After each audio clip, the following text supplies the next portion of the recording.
Hey everybody, Nick Espinoza, your chief security fanatic here, and today we actually have something really interesting. We're talking about the metaverse, and if you didn't know, killing someone in the metaverse could actually be considered a crime. Here's what's going on. This is absolutely fascinating. This is coming from the Sun's US edition, and for the record, before I actually dive into this one, I just want to say the last time I did basically a video and podcast on the metaverse talking about a groping problem, it was kind of amazing. I oftentimes get a lot of hate messages, all that, Nick, you're an idiot kind of things. The internet really is where civility goes to die. And I think this one is going to be one of those. But hear me out here, because this is just interesting. And I think what we are looking at is the potential to generate new laws, both here in the United States and elsewhere. And so I think this is fascinating. We should be paying attention to these things, whether you think this is stupid or not. Don't shoot the messenger here. Listen to this, and it would be, I think, just a fascinating debate. So here's what's going on.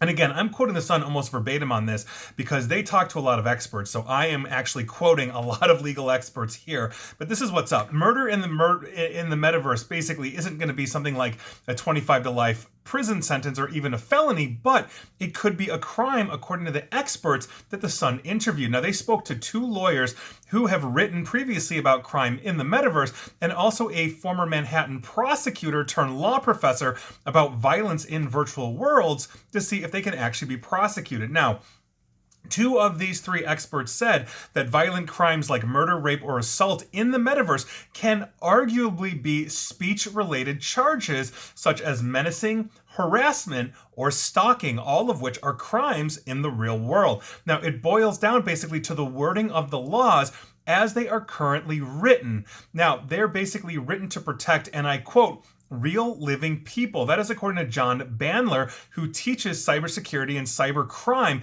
at New York's Elizabeth Haub School of Law at Pace University. Now, this law isn't meant to protect avatars or software codes which populate the metaverse. And Mr. Bandler said, and I quote, I would view it more like speech or expression, less as a physical act against a person.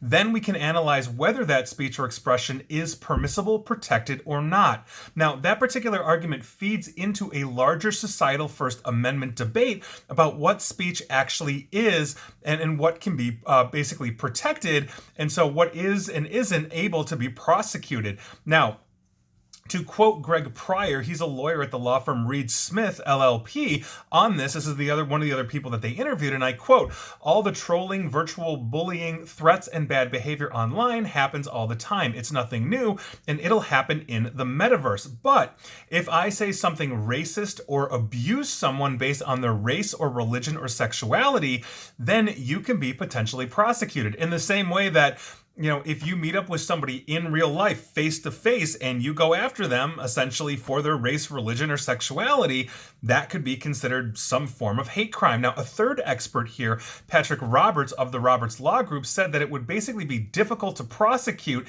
a typically anonymous user and actually prove that the user committed the act. Now, consequences will likely be some kind of virtual punishment, obviously meted out by the metaverse, platform, whatever that is.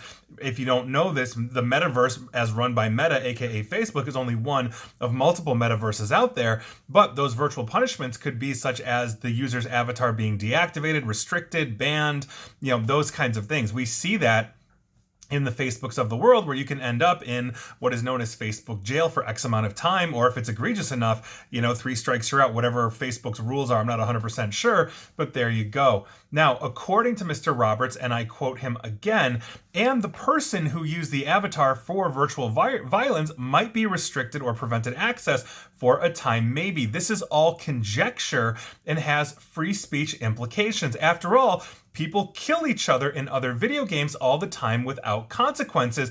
I can't imagine a real-world penal consequence for a virtual crime. And that is 100% correct. But what is not mentioned in the Sun's article is that I think we have to understand the intent of the game. If you're playing like Call of Duty or something along those lines and it's a multiplayer game, you better believe you're going to be shooting and killing the other side as they are trying to shoot and kill you. But the metaverse is designed to simulate essentially a virtual world where we're all supposed to live in harmony. And so if you go around slashing and murdering through the metaverse, the intent of the metaverse is not the same as the intent of Call of Duty. If you want to do that, go play Call of Duty. Otherwise, you run the risk of running afoul of not just the platform that could potentially ban you or suspend you, but also, according to them, possibly crime, not physical, obviously speech of those kinds. So there you go. This also begs the question, though, if you're looking at this overall, which I thought was a really interesting pivot for this article, is simply this. Will in the future then avatars get personhood?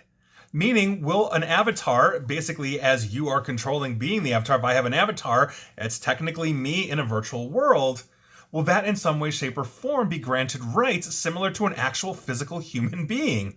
Now, this question basically split the experts who spoke to The Sun, and that was really interesting. Now, Mr. Bandler, who has an extensive history and knowledge of cybercrime, said that protecting avatars through criminal law could not work. And to quote Mr. Bandler, I don't think the criminal laws should be amended to protect avatars as people. It would not make sense, and we have enough challenges just protecting people.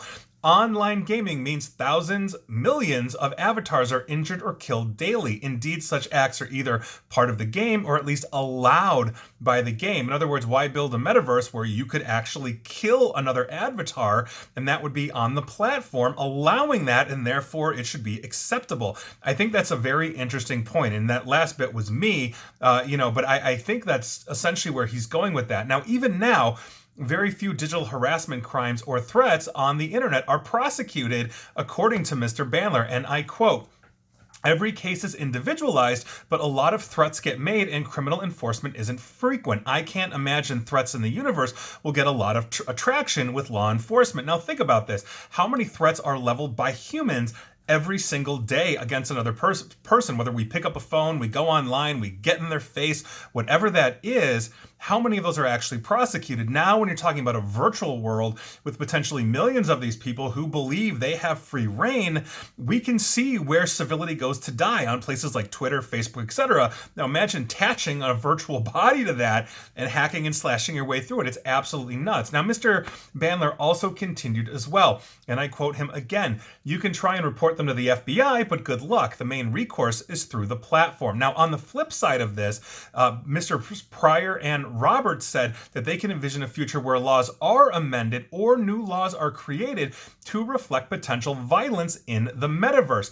And according to Mr. Pryor, and I quote, "Could the law give greater protection to avatars because they're like our personal persona? Could the law extend protection? Yeah, I think potentially, but that's not how it is right now." And so if you think about it, if we are all in the metaverse spending countless hours in the metaverse, then it would make sense that there would be some kind of law enforcement. But if we are looking essentially at the current social media platforms as the law enforcement agency for themselves, meaning they're policing themselves, then these laws are arbitrary, not necessarily based on anything that is codified, let's say in US constitutional law or federal local law, or any one of those as well. You run afoul of, let's say, the censors. Facebook, being a private company, can ban you or suspend you from Facebook, just like Twitter can. So this is a very interesting situation where we have here, but if we start living or creating a virtual civilization that most of us are in, it would stand to reason that possibly laws, of a country like the United States or anywhere else could potentially start applying to those avatars, meaning those things that are representative of us in that space. So in other words, if I'm going on, essentially like the metaverse, and I'm spouting off racist and sexist and horrible, absolutely horrible things, then I'm falling under the same laws as if I went into, my downtown Chicago here and started yelling the exact same thing at people passing by. So it's a very interesting question. I think we're going to see a lot of this. I'm expecting to get, "Nick, you idiot. Of course not. Don't be a moron. You're feeding into this." I just think this is a really fascinating conversation that I would love to actually have, because quite frankly, as we continue to essentially ensconce ourselves online and become more and more in tune with essentially living in a virtual world, and you could argue right now that, yeah, we see this as people are addicted to their phones. They're living and dying on Facebook, Twitter, TikTok, you name it. The virtual world is the next progression to just continue that addiction. And we've also seen things online, even since the 1990s, basically bleed out into public law in terms of harassment and all of those things, where that usually stopped and started with people in person or the telephone.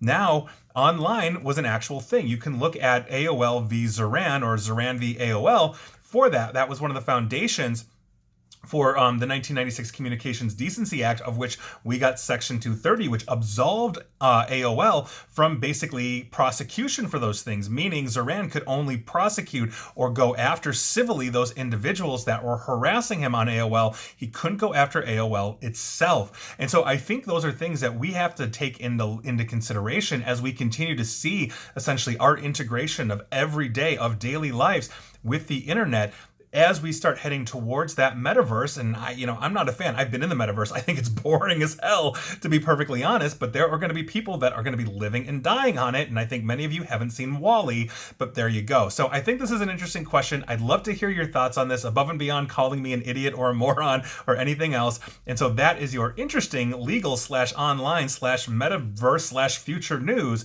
of the week. And please like, share, follow me here on Facebook and Twitter at NickAESP. And please feel free to subscribe to me at YouTube as well. And as always, stay safe, stay online, and please stay private. Thanks, everyone.